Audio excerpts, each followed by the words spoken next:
Baik, Bapak Ibu semua, para hadirin, kita mulai seminar virtual pada sore hari ini. Terima kasih atas kehadirannya. Bismillahirrahmanirrahim. Assalamualaikum warahmatullahi wabarakatuh. Selamat sore, salam sehat semuanya. Yang terhormat Kepala SMA Lab School Jakarta, Bapak Suparno Sastro, SPD MM, Wakil Kepala Bidang Kurikulum, Ibu Rinawati, bidang kesiswaan Bapak Badru, dan wakil bidang sarana dan prasarana Bapak Mustafa. Yang terhormat kedua narasumber kita pada sore hari ini, dua Sri Kandi, psikolog, yaitu Ibu Sali Rahardi Asih, MSI, MD, PCC, PSD Psikolog dari Universitas Indonesia. Dan yang kedua adalah Ibu Dr. Afra Hafni Nur, MSI Psikolog dari Universitas Padjadjaran Bandung. Bapak Ibu guru, tamu undangan, orang tua, dan siswa yang Ibu banggakan, Ibu sayangi dan Ibu banggakan, Lab School. Puji dan syukur kita panjatkan kepada Allah Subhanahu wa Ta'ala. Dengan rahmat-Nya kita diberi kesehatan dan dapat berkumpul di sini untuk mendapatkan ilmu yang bermanfaat pada sore hari ini. Kami sampaikan Career Day ini merupakan bedah prodi yang ke-19, yaitu bedah prodi psikologi. Ini adalah momen penting untuk bedah, ini adalah momen untuk kita sama-sama tahu sebenarnya di mana perbedaan psikologi saintek yang diharapkan anak-anak sekalian calon mahasiswa hebat mantap memilih jurusan yang diinginkannya. Baik, kita mulai kegiatan ini dengan membaca Bismillahirrahmanirrahim. Dan kita awali kegiatan ini dengan pada Pak Ano, kami persilahkan. Terima kasih Bu Puri. Bismillahirrahmanirrahim. Assalamualaikum warahmatullahi wabarakatuh. Waalaikumsalam warahmatullahi wabarakatuh. Selamat sore, salam sejahtera untuk kita semua. Ibu Sali Rahadi PhD dari Universitas Indonesia, Dr. Afra Hafni dari Universitas Padjadjaran, Bapak Ibu guru semua, pimpinan SMA, atau Bapak Ibu guru yang dari luar lab school, para orang tua, kemudian para siswa. Bersyukur pada kesempatan sore hari ini kita bisa bersama-sama untuk mengikuti Career Day seri ke-19 ini. Bu Sali kemarin ada Prof. Hik ikut juga di klaster hukum ya, kemudian dari Unpad ini juga selalu memberikan materi yang baik buat kami, khusus untuk pada seri sore hari ini kami akan menghadirkan untuk apa sih bedanya psikologi IPA dan IPS. Memang kedengarannya dari luar seperti sama, tetapi ternyata pas masuk ke dalam ternyata berbeda. Nah, ini yang menarik untuk kemudian kita bedah supaya kita tahu betul dan ya tidak seperti 87% mahasiswa lainnya yang ternyata salah jurusan gitu ya. Jadi setelah ketemu dua mahasiswa psikologi ternyata berbeda gitu. Nah, ini menarik gitu, dan alhamdulillah kita betul-betul bisa menghadirkan dua kampus yang betul-betul memang ciri khas itu sangat kelihatan gitu. Nanti juga barangkali bisa mengarah ke hal-hal yang mungkin bidang pekerjaan dan lain-lain tentunya. Untuk itu kepada seluruh yang hadir, para siswa, para orang tua, saya mengucapkan terima kasih. Mari kita belajar bersama dan semoga kita bisa menarik manfaat dari kegiatan ini. Terima kasih saya ucapkan. Terus selanjutnya saya kembalikan ke Bu Puri. Wabillahi taufiq wal hidayah. Assalamualaikum warahmatullahi wabarakatuh. Waalaikumsalam warahmatullahi wabarakatuh. Ya, terima kasih Pak Ano arahannya. Sedikit izin ya Pak Ano, saya ingin menyampaikan kepada para hadirin hari ini. Oh iya. Pak Ano tadi malam mendapatkan penghargaan ya Pak ya dari SMA sebagai berprestasi best aktor film pendek ya. Aduh luar biasa ya, selamat ya Pak Ano. Mungkin diluruskan ya anak-anak, artinya bukan aktor jadi bintang film ya Pak ya. Nanti film lucu-lucuan aja Bu. Film apa namanya, gantiin Samudra lagi Pak ya, Samudra Cinta. Tetapi aktor dalam lab school melakukan penguatan pendidikan karakter melalui kolaborasi ya. Selamat ya Pak Ano, sekali lagi kami juga sangat bersyukur dan bangga untuk itu Pak. Nah, baik para hadirin semua, ayah bunda, bapak ibu guru, kita mulai pembahasan pada sore hari ini yang akan dimoderatori oleh Bapak Fajrin. Pak Fajrin adalah guru BK SMA Lab School Jakarta. Kepada Pak Fajrin kami persilahkan. Oke, terima kasih Bu Puri atas kesempatannya. Assalamualaikum warahmatullahi wabarakatuh. Ya, selamat datang Bu Alin dan Bu Afra. Terima kasih atas waktunya sudah menyediakan hadir di Zoom meeting kali ini. Pada hari ini kita akan membahas tentang jurusan psikologi. Apa sih perbedaannya antara jurusan psikologi di IPA dan di IPS? Kita juga akan membahas tentang apa sih yang dipelajari di jurusan psikologi itu kan. Kayak emang benar ya kalau di psikologi itu nggak ada matematika gitu. Terus kalau misalkan di psikologi yang IPA Saintek kan namanya ya, kalau IPS Sosum.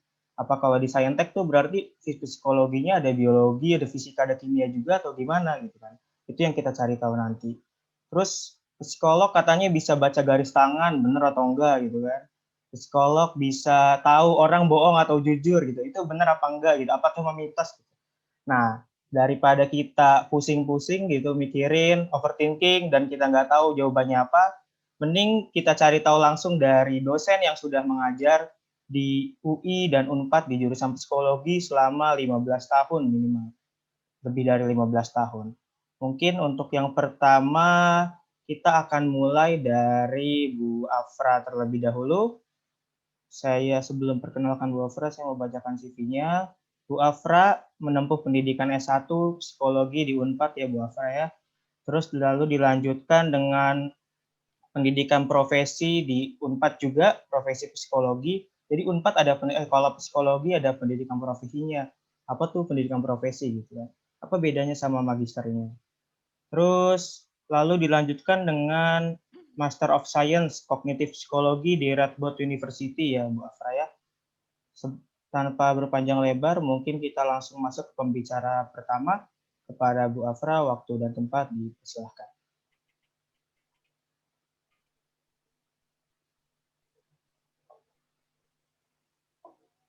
Mudah-mudahan suara saya terdengar jelas. Assalamualaikum warahmatullahi wabarakatuh. Salam sejahtera buat kita semua. Mbak Alin, duluan ya. Baik. Saya kalau misalnya boleh, saya akan share screen sedikit. Saya nggak mempersiapkan banyak, tapi saya akan bercerita tentang psikologi sebelum kita membahas. Saya ingin menanggapi dulu, tadi kan kata Pak Fajri, ada program profesi dulu, waktu zaman saya ada program profesi. Sekarang sudah tidak ada lagi program profesi, adanya langsung ke magister psikologi profesi. Gitu. Baik, mungkin sedikit saya akan cerita benar-benar tentang Unpadnya. Mungkin saya akan sedikit juga menyinggung, kalau tadi ada pertanyaan, apa sih psikologi itu, mungkin mudah-mudahan bisa terjawab sedikit ya di sini. Karena saya tidak mempersiapkan psikologinya seperti apa secara umum.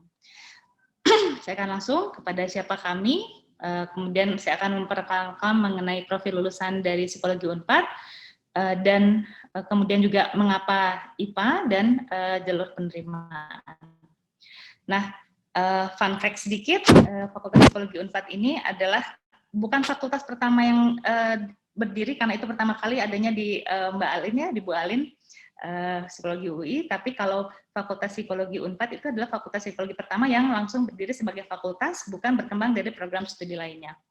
Jadi kalau saya boleh cerita sedikit sejarah, yang datang itu yang membuka adalah para psikolog yang bekerja di psikologi angkatan darat dan mereka menempuh pendidikan dari Jerman, dan itu yang menjadi landasan awal sekali mengapa kami memilih harus menerima mahasiswa dari IPA, karena ketika mereka datang dari Jerman, mereka membawa ilmu psikologi aliran Jerman yang memang sangat syarat dengan IPA. Nah, perkenalkan dulu siapa kami itu, Prodi Psikologi Unpad, salah satu prodi psikologi yang tertua, dan kita punya visi untuk menjadi penyelenggara pendidikan tinggi yang unggul di tingkat regional dalam pengembangan ilmu tentunya dan penerapan psikologi terutama bagi kesejahteraan umat manusia. Kami terakreditasi A, saat ini sedang mengejar akreditasi unggulan. Dan Prodi Psikologi Unpad ini dirancang untuk mahasiswa yang memiliki minat kuat untuk memahami perilaku manusia dan fungsi-fungsi psikologis yang melatar belakangnya. Nah, ini pendekatan biopsikososial yang mungkin akan menjadi kunci dalam mengapa kami menjadi tetap memilih di IPA jalurnya. Kemudian kami menggunakan juga model kurikulumnya OBE, yaitu Outcome Based Education, dan saat ini telah mulai melaksanakan kurikulum Merdeka Belajar Kampus Merdeka yang digawangi oleh Pak Mas Menteri Pendidikan kita, Nadiem Makarim, terkait dengan Merdeka Belajar. Saya tidak akan bahas tentang Merdeka Belajar, tapi jika ada yang bertanya nanti bisa dijawab. Nah, profil dari lulusan Prodi Psikologi S1 Unpad ini kita punya 6 profil lulusan. Apa sih profil lulusan itu? Profil lulusan itu adalah ketika Anda lulus sebagai sarjana psikologi lulusan Unpad, biasanya akan tersebar di antara 6 profil lulusan itu. Ada pengembang alat ukur psikologi, riset psikologi, tenaga kerja di bidang pengembangan manusia, digital psychology, entrepreneurship, konselor, dan konsultan psikologi. Kita akan bahas satu-satu. Untuk pengembang alat ukur psikologi itu, intinya adalah harus mampu mengembangkan satu alat ukur psikologi yang berupa, seringkali berupa instrumen gitu ya, yang bertujuan untuk mengukur karakteristik psikologis manusia di berbagai bidang. Nah, pengembang alat ukur psikologi ini memang harus memiliki kemampuan metodologi yang baik. Apa itu kemampuan metodologi? Termasuk diantaranya adalah statistika, kemudian kita punya ada yang namanya psikometri atau bagaimana mengembangkan alat ukur psikologi yang memang ini cukup harus menguasai konsep-konsep psikologi, tapi juga menguasai metodologi-metodologi yang bisa mengembangkan alat ukur itu sendiri. Dan kemudian juga ada konstruksi tes. Nah, di sini untuk 3 mata kuliah ini memang membutuhkan kemampuan yang tadi pertanyaan Pak Fajri. Jadi ini teko listriknya. Kita buat teko listrik. Kemampuan matematika, karena statistik di sini kami harapkan atau standar yang diminta oleh kami. Jadi nanti walaupun nanti mengembangkannya mungkin menggunakan komputer dan sebagainya, akan tetapi tetap harus mengetahui logika matematika yang ada. Gitu ya. Nah, pengembang alat ukur ini untuk apa sih? Ya misalnya kayak kuesioner atau survei UX, user experience dari perusahaan kayak Gojek, Shopee, perilaku politik, pemerintahan, kebencanaan, dan lain-lain. Kemudian periset atau peneliti psikologi. Seperti periset lainnya, melakukan penyelidikan suatu masalah psikologi secara sistematis, kritis, ilmiah, gitu ya. Dan periset ini nggak selalu hanya di laboratorium, tapi yang banyak seperti di bidang periklanan, di bidang perilaku konsumen, gitu ya, mengetahui minat kebutuhan konsumen, semua perilaku manusia yang bisa diteliti dan dimanfaatkan. Kemudian konselor ini membantu individu atau kelompok agar mereka dapat mengenali dan menyelesaikan permasalahan psikologisnya, misalnya kayak bimbingan konseling di sekolah seperti mungkin Ibu Pori dan Pak Fajri. Kemudian kalau kami juga punya konselor HIV, konselor kesehatan, dan konselor karir. Kemudian ada konsultan psikologi. Kalau konsultan psikologi bedanya adalah dia kayak memberikan nasihat, petunjuk, pertimbangan, saran gitu ya, terkait dengan permasalahan psikologis yang ada baik secara individual maupun secara kelompok atau komunitas gitu. Nah, bisa di dalam ranah industri, ranah hukum, kesehatan, dan pengembangan komunitas. Kemudian tenaga kerja di bidang pengembangan manusia, tentunya tugasnya nggak jauh-jauh dari mengembangkan, mengatur, dan mendorong potensi terbaik individu. Pekerjaannya seperti pengajar, coach, fasilitator, trainer, human capital, manager, dan penyuluh. Ini adalah salah satu profil lulusan yang paling tua yang ada atau paling tradisional yang ada di psikologi gitu ya. Dan kemudian kita punya yang terakhir adalah digital psychology entrepreneurship. Di sini terkait dengan bagaimana orang berwirausaha, tapi tidak sekedar berwirausaha, tapi juga memanfaatkan teknologi digital di bidang psikologi, gitu ya. Nah, ini diantaranya semuanya boleh jadi pebisnis, penulis, content creator, youtuber, influencer, apapun itu, dengan memanfaatkan pengetahuan user experience atau UX dan digital behavior. Nah, ini adalah capaian pembelajaran lulusan, saya lewat saja. Nah, ini adalah pertanyaan utamanya. Mengapa IPA? Seperti yang tadi telah dijelaskan bahwa memang awalnya dari sananya dibawanya oleh orang-orang IPA gitu ya. Akan tetapi ada beberapa hal yang memang tetap mengapa kami tetap pertahankan, ada beberapa hal. Pertama, karena kami melakukan pendekatan biopsikososial. Sebenarnya kalau untuk biopsikososial, baik itu di semua psikologi se-Indonesia menggunakan dan belajar tentang biopsikologi. Di dalamnya juga ada neuropsikologi. Akan tetapi perbedaannya adalah kami meminta untuk mahasiswa beberapa materi biopsikologi ini tidak lagi, jadi nggak mulai dari nol sama sekali. Kalau IPS kan nggak belajar psikologi ya, sehingga misalnya kayak mitosis, meiosis, pembelahan sel, kemudian genetika, itu semua sudah hanya penyegaran dan kemudian diperdalam lagi ketika belajar biopsikologi. Karena pada biopsikologi ini kita akan belajar anatomi otak, anatomi bagaimana tubuh bisa bergerak, berperilaku, dan sebagainya. Itu bahannya cukup banyak, sehingga kami menekankan siswa yang memiliki kemampuan atau pernah mengetahui dan pernah belajar terkait dengan biologi. Nah, selain itu, terkait dengan profil lulusan, salah satunya seperti contohnya pengembangan alat ukur, yang tadi saya ceritakan ada psikometri, statistika, konstruksi tes, itu semua memiliki kemampuan matematikanya harus cukup baik. Mengapa? Karena harus bisa menurunkan rumus, gitu ya. Jadi ada beberapa rumus. Jadi kalau yang belajar logaritma, ya ada. Kita belajar yang terkait dengan regresi. Sebenarnya kan di matematika sosial ada juga statistik gitu ya, kan, tetapi kami berharap dengan terbiasa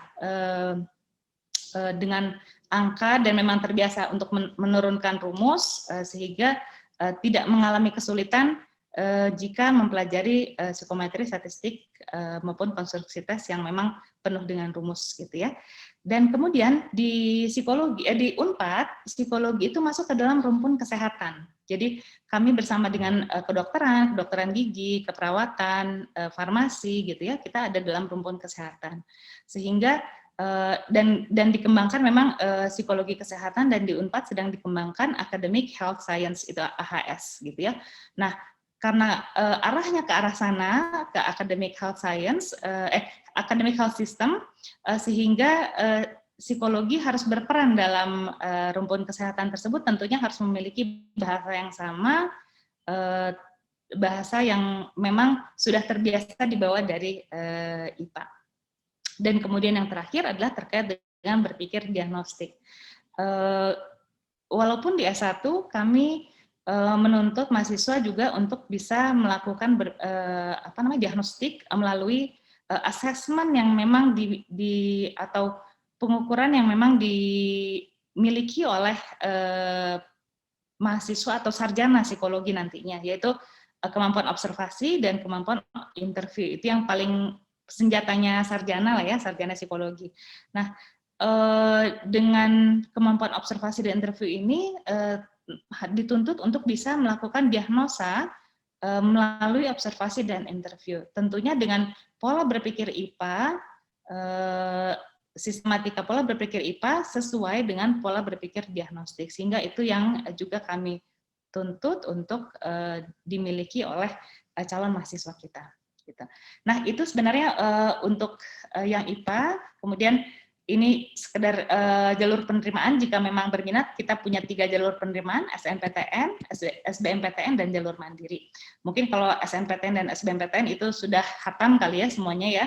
Kalau jalur mandiri, kita punya, jadi seleksi mandiri tetap menitik beratkan pada kemampuan akademik, jadi kita juga tetap menggunakan, kemarin itu di tengah pandemi memang kita menggunakan yang UTBK atau ujian lagi, gitu ya, ujian lagi secara daring. Kemudian dari situ baru dilihat yang mana yang sesuai, artinya kemampuan akademisnya tetap juga harus ada. Jadi itu dulu yang diseleksi, kemampuan akademis, baru kemudian kemampuan secara ekonomi, gitu. Nah, untuk biaya, mungkin kalau misalnya biaya pendidikan, SNPTN dan SBMPTN kurang lebih sama ya, ada BKT dan uang kuliah tunggal, dan ini untuk yang 2020 mungkin bisa jadi patokan, terutama bagi Bapak dan Ibu orang tua yang hadir. Ada 5 golongan, nah tapi untuk yang jalur mandiri, UKT-nya menggunakan nilai tertinggi, yaitu UKT 5, ini UKT ini hanya untuk yang psikologi ya Bapak Ibu, jadi kalau beda prodi, beda UKT lagi. Jadi ada untuk jalur mandiri ada UKT dan ada dana pengembangan. Dana pengembangannya untuk di tahun 2020 di psikologi 75 juta dengan UKT-nya UKT 5 75. Baik, terima kasih. Rasanya hanya itu yang bisa saya berikan. Lebih baik kita diskusi nanti, kalau ada yang bertanya silahkan diajukan. Terima kasih kepada Pak Fajri. Dan saya kembalikan lagi pada Pak Fajri. Oke, terima kasih Bu Afra atas pemaparannya singkat dan padat ya. Pasti udah pada paham dan mungkin udah mulai banyak pertanyaan, tapi ditahan dulu karena kita akan beralih ke pembicara kedua. Jadi tadi kan kita udah bahas bahwa psikologinya dari Jerman ya Bu ya, makanya dari aliran IPA. Nanti kalau misalkan dari UI, dari negara mana nih gitu kan. Terus pendekatannya sama-sama pendekatannya biopsikososial atau apa kalau yang IPS, kalau yang sosum gitu kan. Mungkin langsung saja sebelum Bu Alin mulai, saya perkenalkan terlebih dahulu.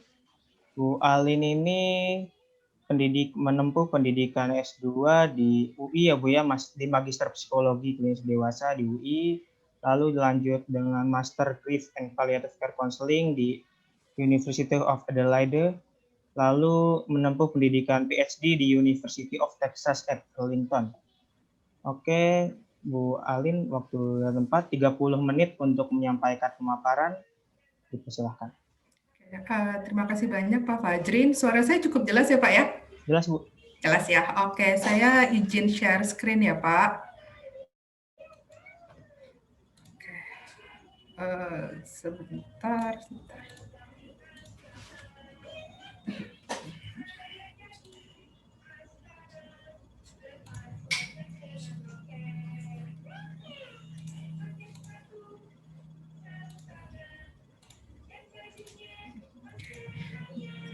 Di layar sudah terlihat screen-nya?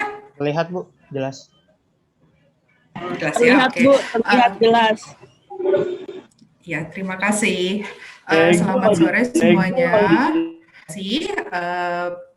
Biasanya saya dipanggil Alin, jadi hari ini saya akan membawakan materi mengenai apa sih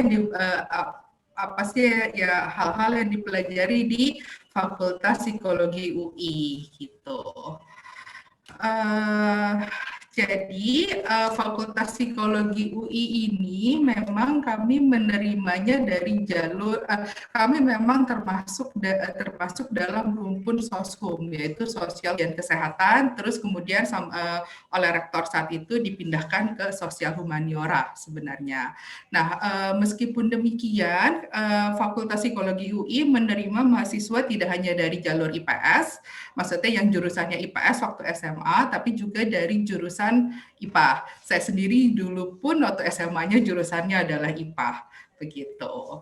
Nah, berikut ini adalah sejarah singkat Fakultas Psikologi UI. Jadi Fakultas Psikologi ini menjadi program pendidikan psikologi yang pertama di Indonesia.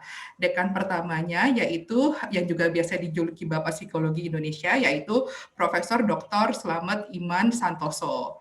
Nah, Prof. Slamet ini awalnya adalah dokter yang memang berkecimpung di bidang neurologi, jadi memang neurolog.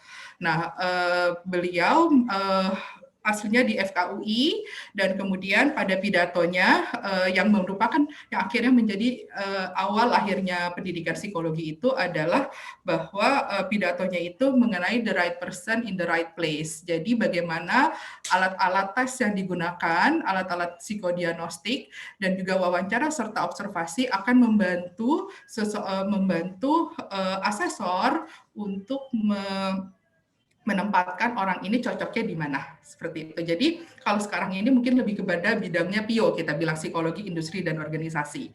Jadi dari psikodiagnostiknya, dari hasil dari alat tes dan juga dari hasil wawancara, orang ini cocoknya di mana sih waktu awal seperti itu. Waktu awal memang Fakultas Psikologi pun berada di bawah kedokteran. Dan akhirnya pada tahun 1960 akhirnya berkembang dan menjadi fakultas tersendiri, begitu. Dekan pertamanya berasal dari bidang kedokteran, namun saat ini Fakultas Psikologi berada pada rumpun ilmu sosial humaniora.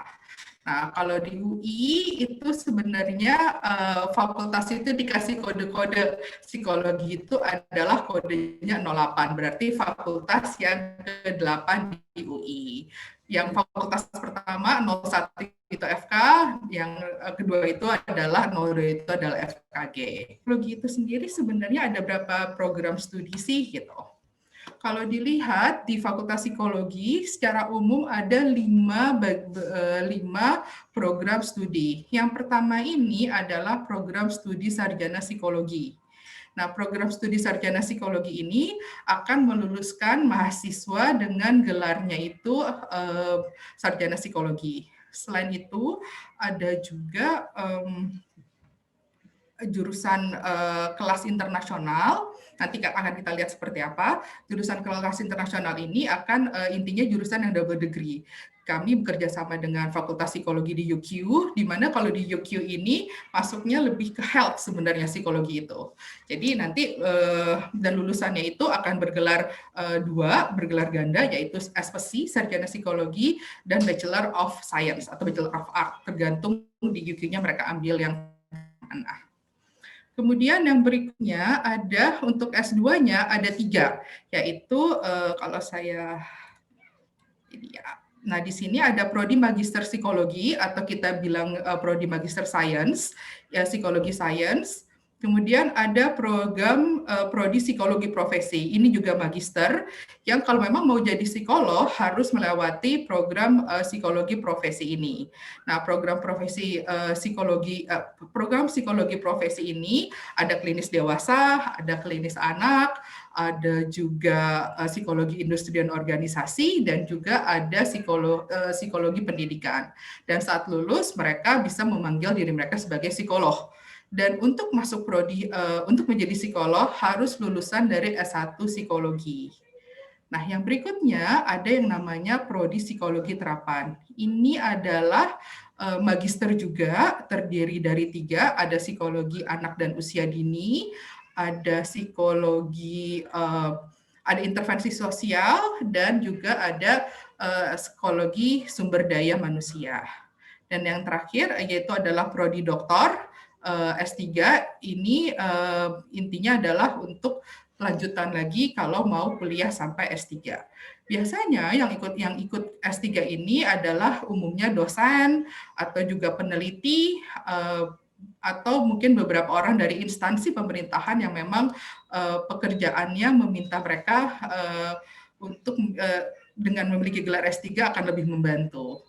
Nah, kalau untuk yang masuk magister mau sains, profesi atau terapan, banyak juga dari lulusan S1 psikologi yang mengambil ketiga ini. Gitu. Nah, sekarang saya akan bicarakan lebih detail mengenai program sarjana. Visi dan misinya apa sih gitu. Visi dan misi program sarjana di UI, di psikologi UI memang kami turunkan dari visi misi fakultas, yang dimana visi misi fakultas ini turun dari visi misinya UI. Nah, visinya ini adalah menjadi unggulan tingkat Asia dalam pendidikan psikologi berbasis riset di tingkat sarjana untuk peningkatan kualitas hidup manusia. Jadi, tujuannya ini adalah peningkatan kualitas hidup manusia. Aplikasi ilmu-ilmu psikologi yang telah dipelajari bagaimana diterapkan sehingga kualitas hidup manusia ini menjadi lebih kuat, lebih meningkat. Dan memang harus berbasis riset, dalam arti ada kajian ilmiahnya. Karena kalau enggak, nanti jadinya bukan psikologi, tapi biasanya jadinya cocokologi, jadi dicocok-cocokin, oh kayaknya seperti ini gitu. Jadi memang untuk psikologi, untuk di UI, basis riset ini sangat kuat. Psikologi itu sendiri sebenarnya dari bahasa Latin, psyche dan logos. Psyche itu adalah mind dan logos itu adalah ilmu. Nah, mind ini sebenarnya ditranslate menjadi behavior, yaitu perilaku. Jadi yang dipelajari di psikologi itu adalah ilmu perilaku, termasuk yang dipelajari di psikologi UI, dan saya yakin di psikologi yang di program psikologi di Indonesia atau dimanapun yang dipelajari itu adalah perilaku manusia. Apa sih yang bisa membuat manusia berperilaku seperti ini? Motifnya seperti apa? Siap nggak sih manusia melakukan hal tertentu kalau dia harus bisa menghitung? Apakah kemampuan otaknya sudah cukup siap untuk dia bisa melakukan penghitungan yang sederhana. Bagaimana kalau penghitungan yang abstrak? Gimana kalau berpikir yang lebih abstrak? Sudah siap nggak sih? Apakah ada kaitan antara kesiapan otak dengan usia? Dan bagaimana untuk orang-orang yang mereka sudah siap secara otaknya, secara fisiknya, namun kok tidak keluar? Apakah stimulusnya dari lingkungan kurang sehingga potensinya tidak terlihat? Seperti itu salah satu yang memang juga dipelajari di psikologi. Nah, misinya dari prodi itu adalah ini saya cepat saja, menyelenggarakan pendidikan sarjana psikologi berbasis riset, yang memudayakan sikap dan perilaku kritis, kreatif, inovatif, serta etis. Mengembangkan riset, pengabdian masyarakat, dan publikasi untuk mendukung pendidikan psikologi berbasis riset, dan menghasilkan sarjana psikologi yang kompeten, memiliki kepedulian sosial, dan mampu bersaing secara nasional dan internasional. Berikutnya adalah profil lulusan dari program sarjana psikologi UI. Yang tadi sudah dijelaskan oleh Ibu Afra, jadi intinya profil lulusan ini, jadi pada saat lulusan itu bisa apa sih? Gitu. Nah, kalau untuk sarjana psikologi UI diharapkan adalah sarjana psikologi yang mampu melaksanakan beragam penelitian dan intervensi psikologi non-klinis berdasarkan kaidah ilmiah untuk menyelesaikan permasalahan individu, kelompok, organisasi, dan masyarakat secara kritis, kreatif, inovatif, etis, dan profesional. Kenapa penekanannya adalah intervensi psikologi non-klinis? Karena pada dasarnya mahasiswa S1 tidak belajar mengenai bagaimana kita melakukan, misalnya gini, di psikologi itu kan kita belajar yang namanya gangguan-gangguan. Dan gangguan-gangguan ini bagaimana penanganan yang lebih dalam itu nanti saat mereka mengambil profesi psikolog, seperti itu. Meskipun demikian, apakah S1 tidak bisa melakukan intervensi? S1 tetap bisa melakukan intervensi. Jadi mereka akan belajar metode intervensi kelompok, metode intervensi individu, di mana mereka melakukan intervensi dasar, intervensi awal, maksudnya dengan tips-tips, dengan berbagai beberapa perubahan perilaku. Namun pada saat memang masalahnya sudah cukup besar, memang harus dirujuk kepada psikolog yang memang lebih memiliki kapabilitas lebih kuat, lebih tinggi dalam sebentar ya. Maaf, ini ada anak saya. Jadi ini intinya adalah lulusan S1 tetap bisa melakukan intervensi, namun tidak dijeert untuk melakukan intervensi klinis yang memang membutuhkan waktu lebih lama dan kemampuan yang lebih tinggi untuk bisa melakukannya. Dan kemampuan intervensi klinis ini memang harus ikut profesi psikolog seperti itu. Nah, kalau lihat dari sini sebenarnya kerjanya gimana sih gitu untuk psikologi gitu, lulusan psikologi. Kalau dari lulusan psikologi UI, intinya banyak sekali, bekerjanya bisa di mana aja. Yang sekarang cukup banyak adalah lulusan psikologi itu banyak bekerja di Gojek.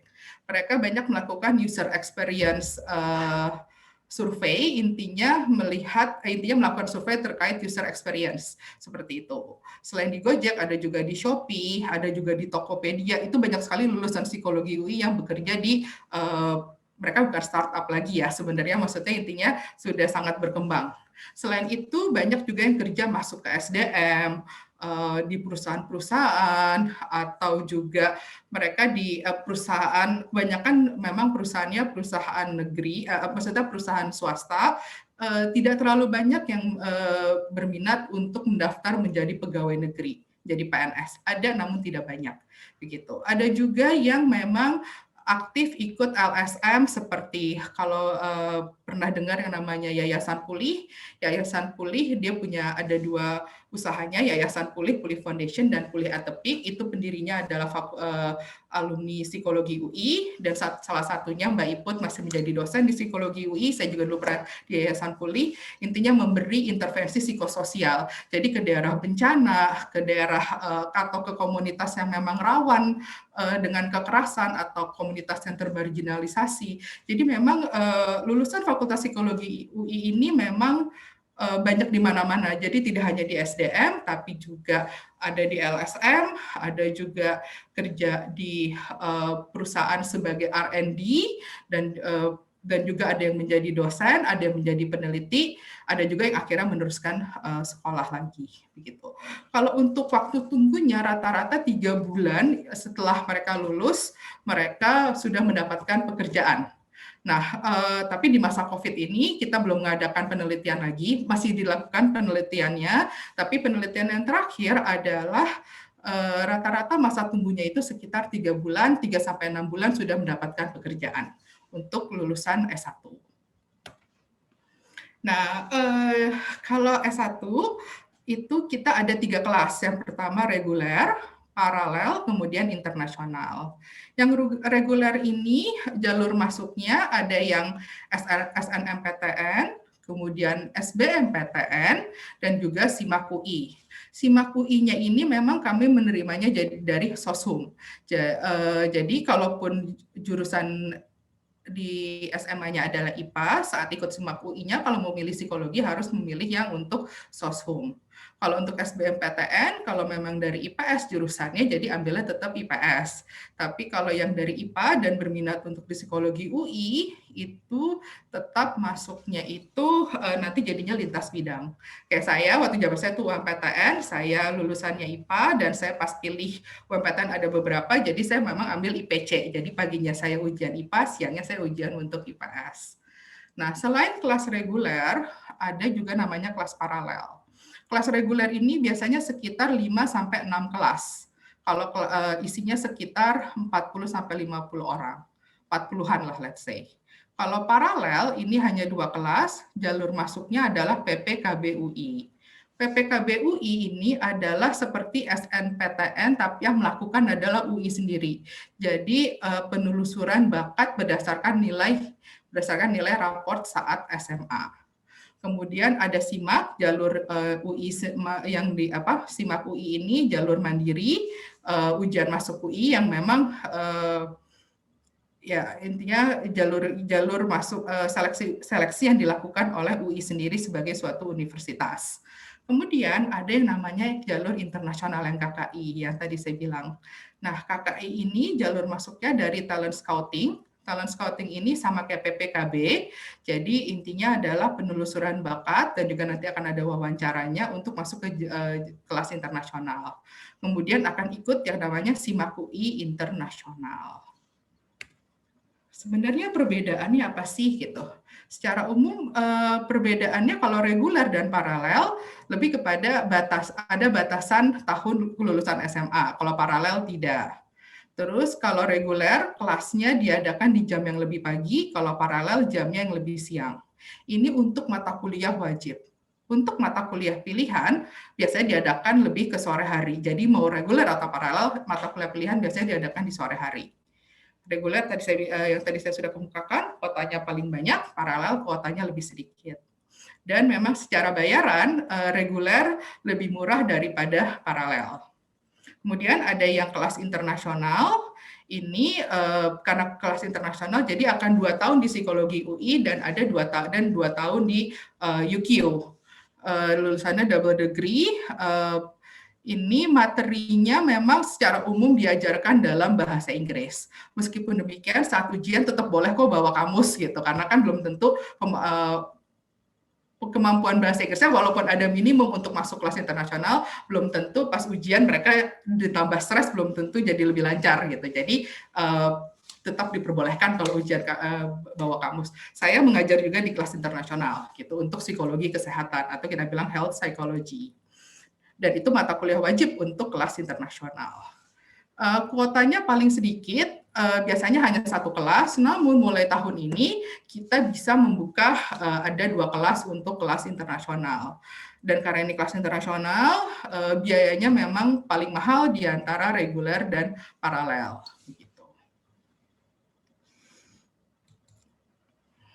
Nah, sebenarnya untuk masuk psikologi UI itu bisa dari jurusan mana aja sih? Ada yang dari IPA bisa, IPS bisa, karena balik lagi psikologi ini kan belajar mengenai behavior. Behavior ini kita melihat perilaku manusia. Perilaku manusia ini kan dipengaruhi oleh kemampuan fisiknya, dipengaruhi oleh kemampuan otaknya, yang which is itu komponen IPA-nya ada.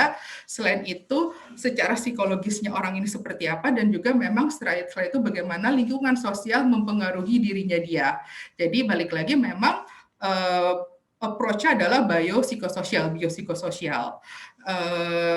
Nah, meskipun jadi kalau yang belajar yang masuk dari IPA nanti saat masuk ke psikologi UI mungkin akan lebih mudah pas pelajaran mengenai SSTL. Kita bilang SSTL itu sistem saraf tingkah laku atau neuropsikologi lah gitu. Nah, mungkin yang IPS harus belajar lebih banyak karena belum terbiasa. Tapi di mata kuliah yang lain itu bisa jadi kebalikan. Namun pada dasarnya karena yang dipelajari adalah behavior, jadi kita mempelajari manusia secara utuh, secara keseluruhan, lengkap dengan kemampuan fisik, bagaimana otaknya bekerja, secara psikologisnya bagaimana, dan bagaimana pengaruh sosial terhadap si individu itu. Dan kalau di sini tidak hanya dari IPA dan IPS, ada juga yang pernah dari jurusan bahasa yang masuk ke Fakultas Psikologi UI.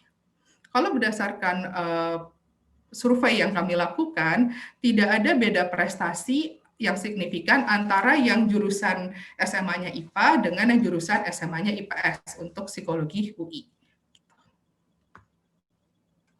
Nah, sekarang kalau dilihat apa saja sih yang dipelajari di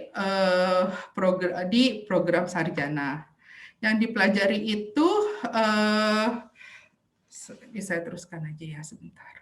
Yang dipelajari ini, jadi mulai tahun 2020 kami sama kayak Unpad memulai dengan kurikulum Merdeka Belajar. Di mana kurikulum Merdeka Belajar itu ada mata kuliah wajib dan juga sisanya 3 semester terakhir itu bebas.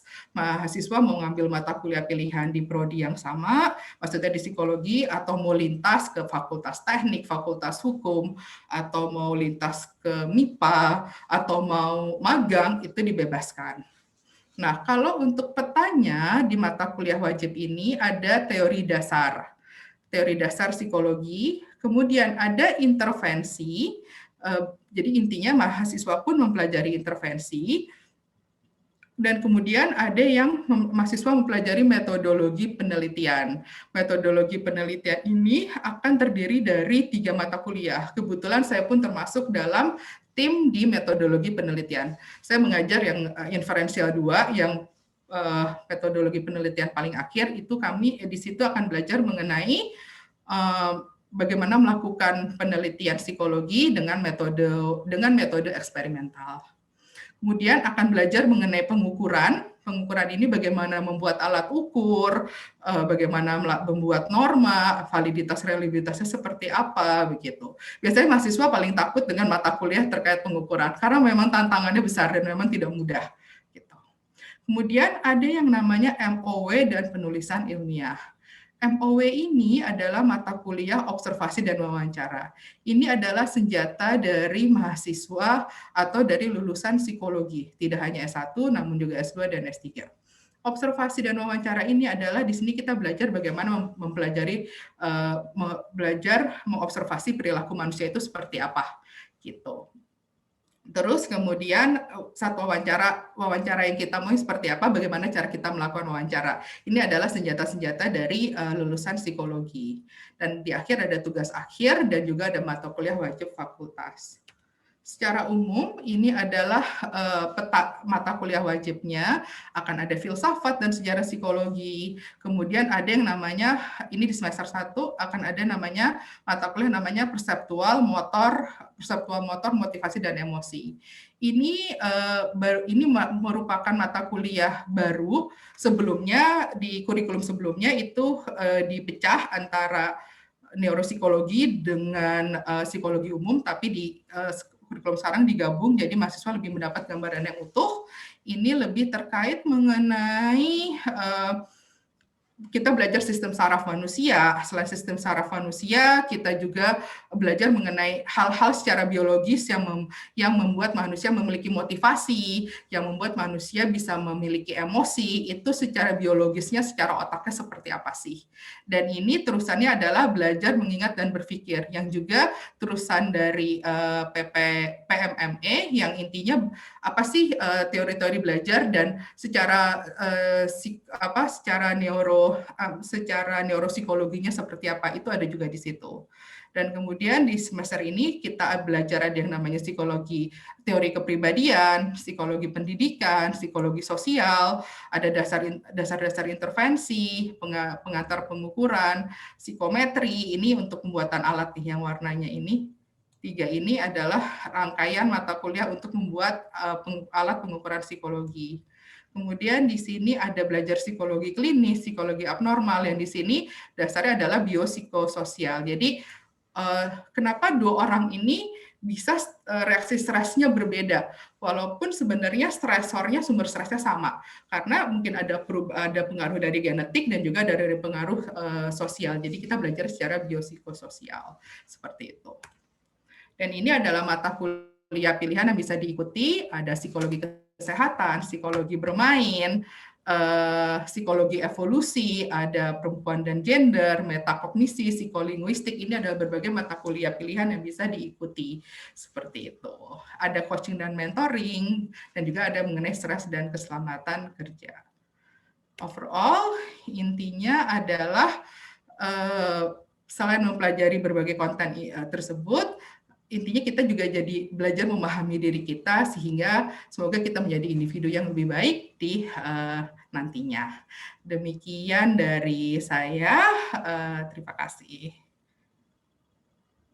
Oke, terima kasih Bu Alin atas pemaparannya. Iya Bu, saya juga jadi keingetan, katanya kalau masuk psikologi kita kayak berobat jalan ya Bu ya? Ya ada juga sih beberapa. Jadi masuk psikologi sambil menyelesaikan masalahnya sendiri katanya, mencari jawaban atas permasalahan yang dialaminya. Atau pilih skripsinya topiknya sesuai dengan masalah yang dihadapi. Sekalian belajar, sekalian menyelesaikan ya Bu. Iya. Nah ini sudah mulai ada pertanyaan nih. Ini pertanyaannya sifatnya pengen dengar cerita dari Bu Alin sama Bu Afra kayaknya. Jadi pertanyaan langsung untuk keduanya, apa yang membuat apa yang membuat Ibu yakin masuk ke jurusan psikologi? Dan kira-kira menurut Ibu, orang-orang yang seperti apa yang cocok jadi mahasiswa jurusan psikologi secara passion dan minatnya? Mungkin bisa dari Bu Afra dulu, Bu, silakan. Boleh, Mangga. Baik, pertama-tama saya mau jawab dulu apakah berobat jalan gitu ya. Di psikologi itu apalagi kalau lagi belajar gangguan ya, kayaknya kita tuh kayak gitu, kayaknya kita ada nih kayak gini gitu ya. Mungkin itu yang dikatakan berobat jalan gitu ya, karena di psikologi itu kita jadi tahu lebih tahu dan lebih kenal kita, diharapkan juga gitu ya, seperti itu. Nah, alasan kenapa masuk psikologi, sebenarnya kalau saya itu kecelakaan dulu ya, jadi jangan diikuti. Karena saya waktu itu cuman tahu psikologi, tidak sama psikiater, psikologi belajar tentang manusia, tapi belajar dengan adanya bedah seperti ini, jadi lebih kebayang bahwa ternyata setelah masuk ke dalam psikologi, saya menemukan passion bahwa menyenangkan ya untuk tahu tentang mengapa seseorang berperilaku tertentu. Kita bisa tahu alasan dan kita bisa memahami mengapa seseorang berperilaku seperti hal tertentu. Tapi memang nggak enak, jadi kita suka jadi banyak pembenaran kadang-kadang kalau ngeliat ini ada orang nyebelin, terus tapi kita tahu ada latar belakang kenapa dia nyebelinnya, kita jadi paham. Karena kita di psikologi belajar proses mengapa seseorang bisa bertingkah laku seperti itu. Gitu. Itu kurang lebih kalau di psikologi seperti itu yang kita pelajari. Gitu ya Mbak Alin ya? Iya. Oke. Jadi memang kalau psikologi kadang kita kayak berasa berobat jalan, karena nanti kan akan belajar namanya psikologi abnormal. Psikologi abnormal itu kita belajar mengenai gangguan, mulai dari depresi, anxiety, dan juga mengenai psikotik. Psikotik itu biasanya kita asosiasinya dengan orang gila gitu biasanya, atau schizophrenia. Itu tuh nanti kita berusaha mendiagnosa tuh, oh lo ini kali, atau misalnya kita belajar gangguan kepribadian. Nanti di antara teman-teman yang kamu ini paling, kamu gangguan kepribadian narsistik atau apa gitu. Nah, jadi sedikit banyak kan seperti itu. Tapi memang ada beberapa yang masuk untuk mengetahui lebih lanjut manusia ini seperti apa sih, dan kok saya bisa seperti ini. Ada juga seperti itu. Kalau saya sendiri, saya memang tertarik psikologi. Jadi kakak saya itu psikologi. Jadi gini, orang tua saya dokter. Kakak-kakak saya antara dokter atau psikologi. Terus saya, ya pilihan saya antara dua. Saya belajar yang dokter, saya merasa kok kayaknya tidak suka gitu. Kayaknya just not me gitu. Pas saya baca buku-bukunya kakak saya psikologi, saya happy banget karena membuat saya jadi lebih paham perilaku manusia ini seperti ini, alasannya begini, kedepannya kita seperti apa. Itu yang akhirnya membuat saya berminat memilih psikologi sebagai pilihan pertama. Pilihan keduanya sih kedokteran gigi, karena ibu saya minta ya udah saya ikutin gitu. Walaupun doanya psikologi, masuknya psikologi, alhamdulillah sesuai gitu, sesuai dengan pilihan gitu. Nah kalau di psikologi sendiri ini kita pada dasarnya kan belajar mengenai perilaku manusia. Perilaku manusia ini adalah kita tidak pernah agak sulit bilang perilaku manusia A ini dipengaruhi oleh apa-apa aja. Dipengaruhi oleh, kita nggak bisa bilang bahwa perilaku A ini disebabkan oleh satu faktor. Faktornya itu banyak sekali. Dan perilaku ini kan sesuatu yang kadang kita mengobservasi, terus tapi kadang kan tidak ajak kayak ilmu pasti, kayak matematika, teknik itu kan pasti. Psikologi itu enggak. Jadi kalau kita kurang menikmati hal-hal yang daerah abu-abunya besar, itu akan struggle di psikologi. Itu ya. Karena akan sulit, atau mungkin kalau mau ambil tetap psikologi tapi nanti akan lebih ambil yang psikometri, yang nanti arah-arahnya buat alat tes atau penelitian yang mungkin lebih ajak seperti itu. Suami saya juga psikologi, tapi dia bukan clinician kayak saya. Menurut dia benar-benar nggak paham, dia sulit memahami clinician, tapi dia psikometrinya jago karena lebih ajak gitu. Ilmunya lebih pasti. Nah, jadi memang tergantung seperti apa. Jadi intinya, tapi secara umum karena belajar behavior, jadi gray area-nya memang sangat kuat di situ. Tapi saya sih suka banget ya, saya sih happy banget sebenarnya psikologi. Oke, terima kasih Bu. Jadi kita makin memandang sesuatu dengan komprehensif ya Bu, menyeluruh. Jadi nggak main asal judge saja Bu kalau ada apa-apa gitu. Diharapkannya seperti itu Pak Fajar ya. Iya, ini ada pertanyaan lewat chat. Mungkin ini agak curahan hati kelas 12. Ayo, Faisal mungkin mau nanya langsung, Faisal. Faisal, ada? Ada Faisal, halo? Oh, nggak gitu. Nah, Faisal, bisa ditanyakan langsung kalau mau. Pak, maaf, ini ibunya Faisal. Oh, ibunya Faisal. Dia lagi inten juga, sorry. Oh, oke. Nah, ya, ini titipan dari Faisal. Oh, siap-siap. Ada pertanyaan, Bu. Untuk menerima penerimaan mahasiswa psikologi UI melalui jalur SNMPTN, apakah ada perbedaan prioritas untuk anak IPA dan IPS? Mengingat psikologi UI masuk rumpun sosial. Terus terang itu memang semuanya diatur oleh UI sih Pak. Kami sendiri tidak ikut di dalam proses itu. Seperti itu. Itu yang saya bisa bilang. Begitu. Tapi memang biasanya yang diharapkan, karena kan SNMPTN ya, yang diharapin memang satu jalur, maksudnya ya dari Soshum sebenarnya seperti itu. Namun meskipun gitu kan ada SBMPTN juga.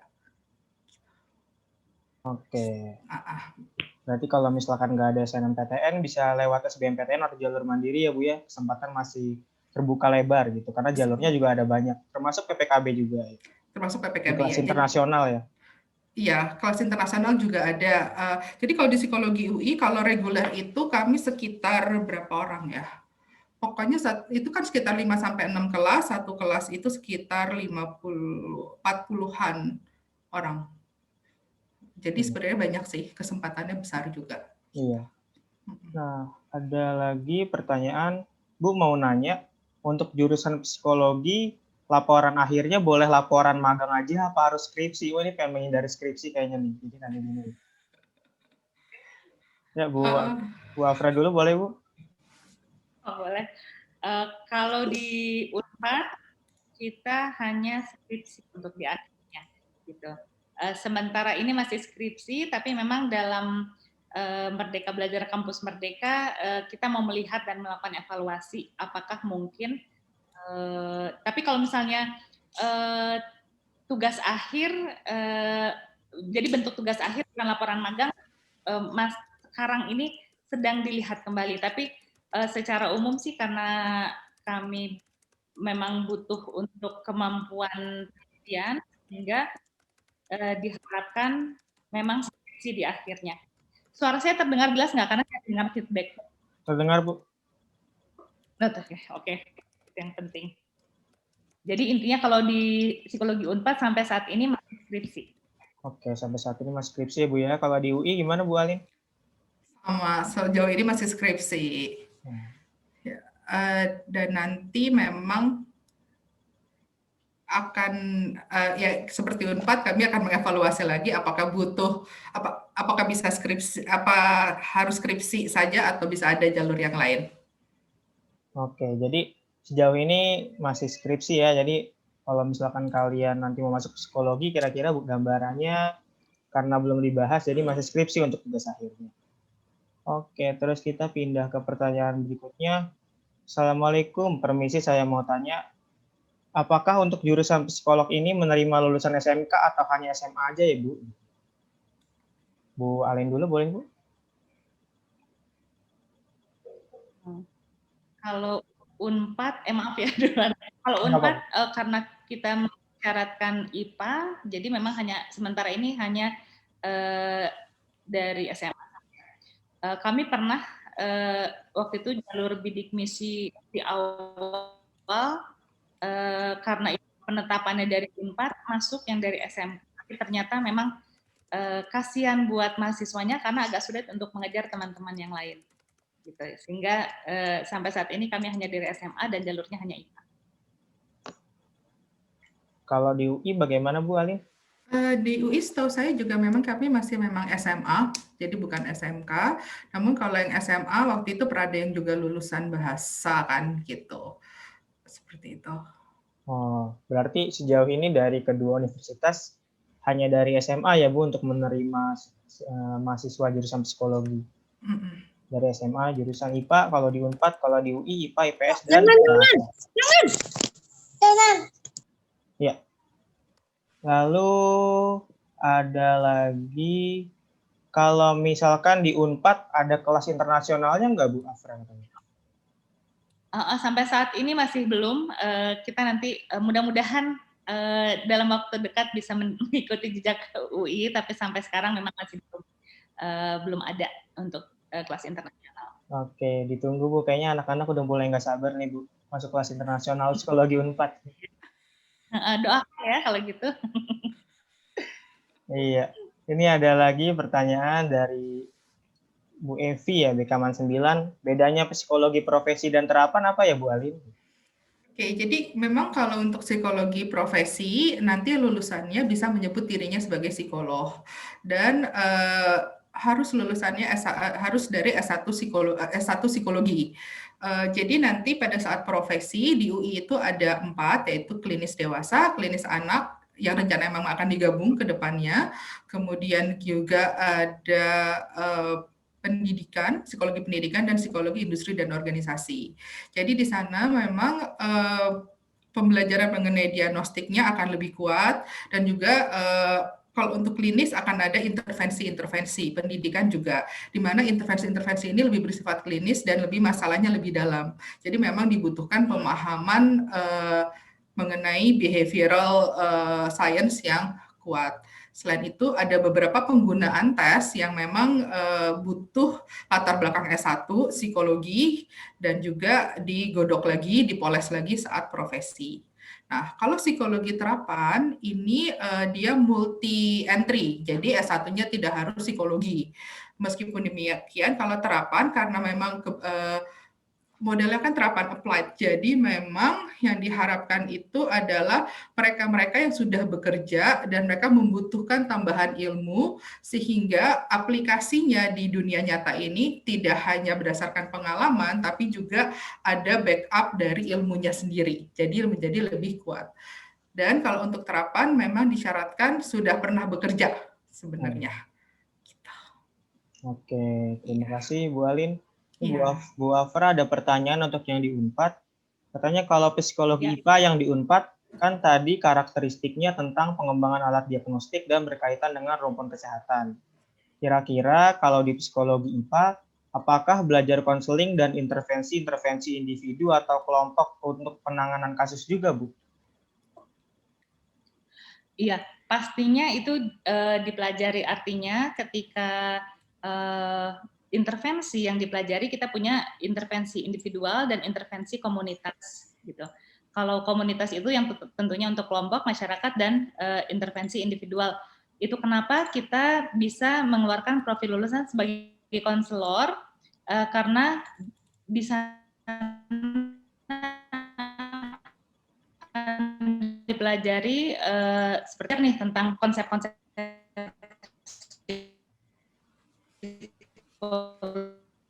Bu, mohon maaf, putus-putus suaranya. Dan bagaimana lulusan S1 dengan konsep ya. Aduh, mudah-mudahan sekarang udah lebih baik. Sudah ini ya, mudah-mudahan ya. Okay. Jadi memang kita punya profil lulusan konselor yang dimana konselor S1 ini kita mempelajari bagaimana melakukan intervensi individual terhadap masalah-masalah yang non psikologis klinis sifatnya. Jadi memang perbedaannya nanti lulusan program profesi juga ada yang menjadi konselor, tapi konselornya konselor psikologi klinis. Sedangkan untuk yang S1 konselornya itu bisa kayak di konselor pendidikan. Kalau di pendidikan seperti misalnya guru bimbingan karir gitu ya. Atau menjadi konselor di bidang kesehatan, atau yang kita sudah mengembangkan itu memang konselor di bidang HIV, Kemudian juga konselor-konselor yang menangani masalah-masalah yang sifatnya klinis. Tapi kalau udah klinis, mau tidak mau itu harus pergi ke program lulusan profesi. Gitu. Okay. Itu untuk yang konselor. Intervensinya selalu ada dua, intervensi kelompok dan intervensi individual, itu dipelajari dua-duanya. Oke, terima kasih Bu Afra. Ini ada pertanyaan untuk Bu Alin. Assalamualaikum Bu, mau nanya, untuk psikologi UI internasional, apakah jurusan Saintek mampu masuk lewat jalur talent scouting Bu katanya? Sejauh ini yang saya tahu, saya tidak, untuk 2021 belum dipastikan lagi sih, Pak Fajrin gitu. Tapi biasanya memang kami mengambilnya dari jurusan IPS karena kan sesuai dari soshumnya. Tapi untuk tahun 2021 mungkin saja ada perbedaan.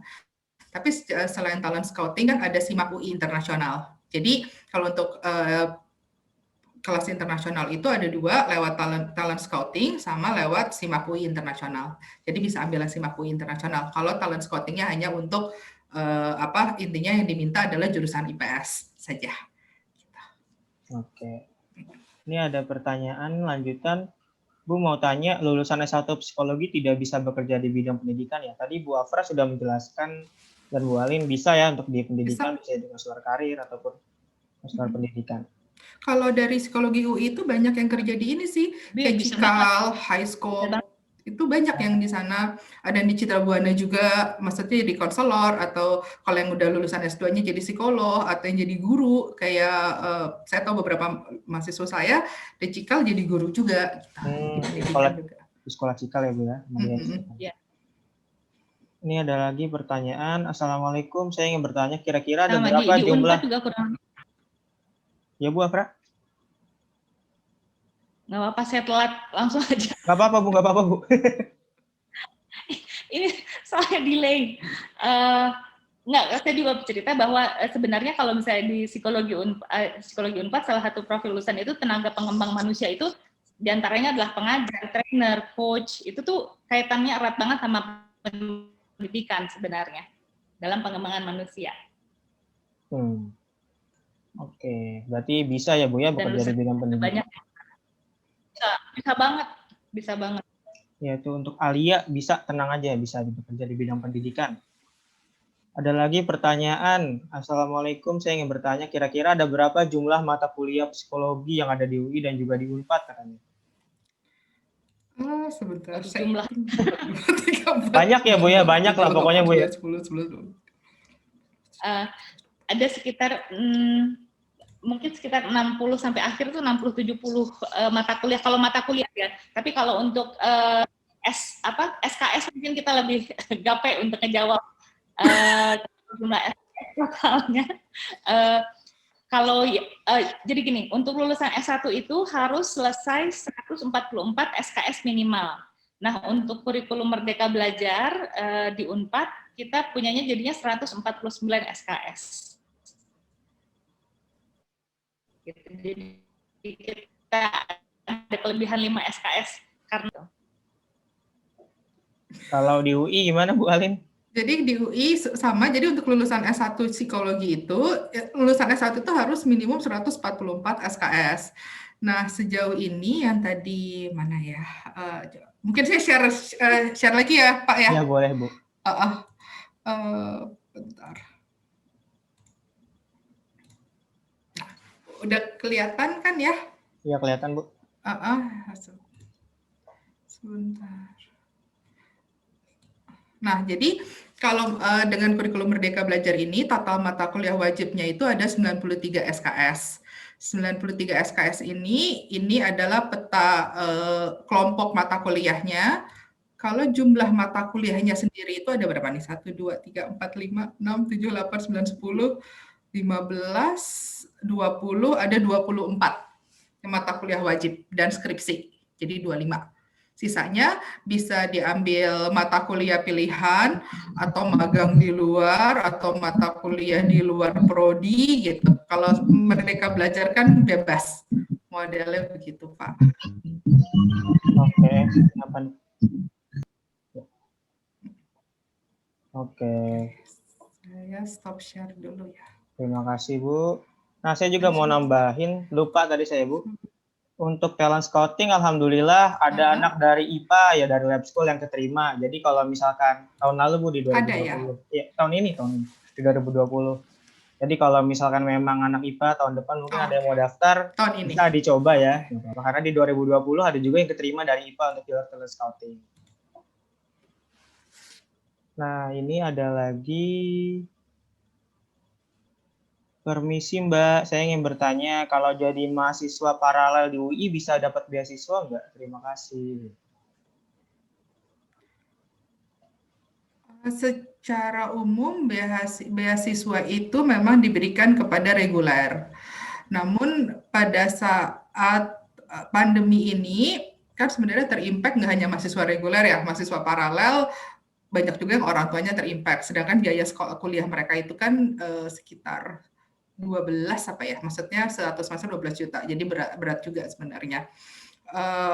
Jadi akhirnya dari Iluninya Psikologi UI kami memberikan beasiswa juga dalam masa pandemi ini, seperti itu. Tapi itu maksudnya gini, dari negara dan dari UI kebanyakan untuk mahasiswa reguler, mahasiswa paralel itu hampir nggak dapat. Jadi inisiasi dari fakultas adalah kami kerja sama Iluni untuk mendapatkan beasiswa. Tapi di masa pandemi nanti setelah itu saya belum tahu, mungkin bisa ada perubahan lagi. Demikian. Berarti baru ada pas masa pandemi ya beasiswanya Ibu ya kemarin? Yang paralel. Ya, untuk yang paralel. Kalau misalnya mau beasiswa yang banyak, kesempatannya bisa lewat jalur reguler ya Bu ya? Iya, tapi untuk reguler juga di UI kan mereka ada beberapa juga yang kayak Unpad, maksudnya ada beberapa pilihan untuk biaya kuliah tergantung kemampuan juga. Ada yang bidik misi, ada beberapa nanti tergantung kemampuan, nanti biasanya mereka diminta milih seperti itu. Oke. Ini ada pertanyaan yang mungkin juga dipertanyakan oleh orang-orang, Bu. Assalamualaikum Bu, saya mau tanya lagi. Untuk psikiater dan psikolog bedanya apa ya? Udah ada perbedaan psikolog IPA dan IPS, sekarang mulai muncul lagi psikiater apa lagi, psikolog apa lagi. Jadi gini, psikiater itu adalah dokter ahli jiwa. S1-nya adalah kedokteran. Kemudian pas lulus setelah jadi dokter umum, mengambil spesialisasi kedokteran jiwa. Kalau psikolog itu S1-nya psikologi psikologi. S1-nya psikologi, kemudian mengambil S2-nya profesi psikolog. Bedanya di situ. Selain itu, kalau psikiater karena mereka dokter, di Indonesia mereka bisa memberikan resep. Kalau psikolog di Indonesia tidak bisa memberikan resep. Tapi di beberapa negara yang lain bisa memberikan resep terbatas. Jadi tergantung. Nah, pada saat pekerjaannya, misalnya gini, kayak saya psikolog berkecimpung di bidang klinis, jadi saya praktek psikologi.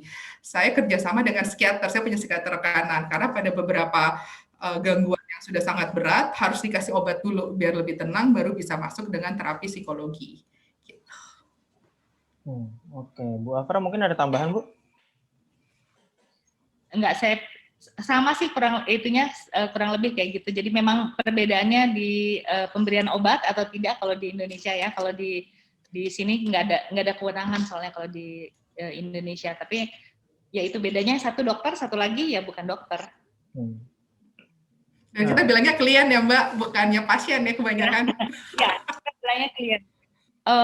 Kalau jadi gini, memang mungkin yang bisa Mbak Alin yang lebih karena klinis, ketika ada gangguan-gangguan tertentu yang memang sifatnya banyak neurologis dan harus diberi obat, tidak mau itu kita refer ke dokter jiwa gitu, dokter psikiater. Tapi biasanya itu ya seperti kata Mbak Alin harus selalu kerjasama karena psikoterapinya itu biasanya psikologi yang melakukan gitu, karena dokter nature-nya biasanya lebih cepat dalam melihat hanya gejalanya saja, mengatasi gejala, sementara untuk masalah yang lebih dalam memperbaiki ya sebenarnya bekerja sama dengan klien untuk bisa menjadi lebih baik dan sejahtera kliennya, biasanya itu psikolog yang melakukan gitu. Jadi tapi mungkin harus program profesi dulu ya. Iya, jadi mungkin saya tambahkan kali ya, Pak Fajri. Jadi gini, kalau dokter biasanya mereka adalah symptom reduction atau simptomnya itu dikurangi atau dihilangkan dengan obat. Nah, kalau psikologi melihatnya, oke, simptom ini memang bisa dikurangi dengan obat, dihilangkan. Tapi simptom ini bisa muncul, kemungkinan kan ada sesuatu di kepribadian atau bagaimana dia menanggapi ke berbagai hal yang dari lingkungannya sehingga membuat dia jadi lebih mudah terganggu. Nah, itu yang dilihat dari psikologi dan bagaimana merubah modifikasi mindset seseorang sehingga lebih tahan banting, lebih resilient terhadap berbagai guncangan atau berbagai faktor-faktor yang beresiko dari lingkungan. Misalnya kayak anak remaja misalnya dibully, pasti dia bisa depresi, dia bisa cemas, yang mungkin harus minum obat untuk emosinya lebih stabil. Tapi bagaimana dia menghadapi bully itu, bagaimana dia memodifikasi pikirannya mengenai dampak bully itu ke dia, itu dari psikologi nanti penanganannya. Nah, ini ada, oke. Assalamualaikum Bu, Assalamualaikum aja, Waalaikumsalam. Ini ada dari Fayaza, Bu ingin bertanya, jadi secara umum perbedaan materi yang akan dipelajari di Psikologi Unpad dan UI apa ya? Diulang lagi pertanyaannya. Jadi gini, sebenarnya secara umum kurikulum psikologi se-Indonesia, kurikulum sarjana psikologis Indonesia itu kita punya yang namanya AP2TPI. Jadi Asosiasi Penyelenggara Perguruan Tinggi Pendidikan Psikologi. Pendidikan Tinggi Psikologi. Oh, namanya mau susah, Mbak. Itu memang namanya aku selalu nggak inget.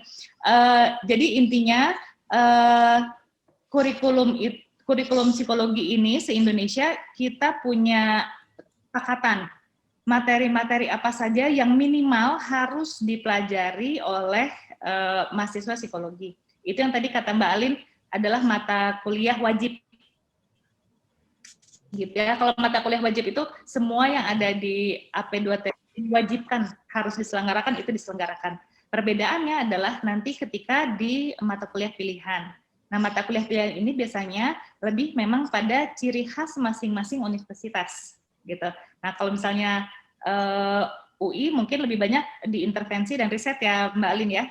Sedangkan kalau di Unpad kita memang lebih banyak ke arah diagnostiknya. Intervensinya memang lebih ke arah, jadi lebih arah diagnosa, assessment, intervensi kita ada juga yang komunitas yang sekarang jadi andalan dan kesehatan, gitu. Itu yang apa namanya, yang tergantung masing-masing kekhasan itu nanti udah semester 5 ke atas deh setelah itu. Tapi kalau semester 4 ke bawah itu yang wajib-wajib semua. Oke. Ini mungkin pertanyaan terakhir kali ya, karena takutnya nanti kita mepet maghrib. Karena di Bandung waktunya lebih cepat ya Bu ya, azannya, dibandingkan dengan Jakarta. Ya. Ini pertanyaan terakhir, izin bertanya. Untuk lulusan S1 Psikologi yang bekerja di bidang e-commerce seperti Shopee, itu umumnya ditempatkan posisi apa ya Bu? Banyak. Wah, banyak. Macam-macam. mulai dari menentukan, seperti tadi Mbak Lin cerita, menentukan rekrutmen orang ini mau ditaruh di mana, kemudian melakukan marketing riset dan terkait dengan user experience, bagaimana menampilkan tampilan user interface-nya seperti apa, itu psikologi bisa di sana.